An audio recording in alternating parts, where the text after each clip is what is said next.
రాయలసీమ జిల్లాల యొక్క వాతావరణ పరిస్థితిని గమనిస్తే రాయలసీమ జిల్లాలలోని మధ్య భాగాలు అంటే వైఎస్ఆర్ కడప జిల్లా కావచ్చు, అనంతపురం జిల్లాలోని తూర్పు భాగాలు కావచ్చు, దాంతోపాటుగా నంద్యాల జిల్లాలోని దక్షిణ భాగాలలో మనకు ఎండల తీవ్రత సాధారణం కంటే ఎక్కువగా ఉండనుంది. అంటే 40 డిగ్రీలకు కాస్తంత ఎక్కువగా ఉండే అవకాశాలు కూడా మనకు రాగల 24 గంటల్లో కనిపిస్తున్నాయి.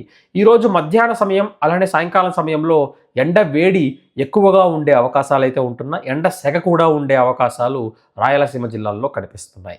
కానీ రాత్రి సమయానికి వచ్చేసరికి అంటే అర్ధరాత్రి నుంచి రేపు ఉదయం వరకు ఉన్న సమయం చూస్తే మనకు ఆంధ్ర, కర్ణాటక సరిహద్దు ప్రాంతాలు ముఖ్యంగా అన్నమయ్య జిల్లాలోని పలు భాగాలు కావచ్చు, దాంతోపాటుగా చిత్తూరు జిల్లాలోని పశ్చిమ భాగాలు, తిరుపతి జిల్లాలోని పలు పశ్చిమ భాగాలతో పాటుగా సత్యసాయి జిల్లాలోని కొన్ని దక్షిణ భాగాల్లో మాత్రం కాస్తంత చలి తీవ్రత ఉండే అవకాశాలు కనిపిస్తున్నాయి.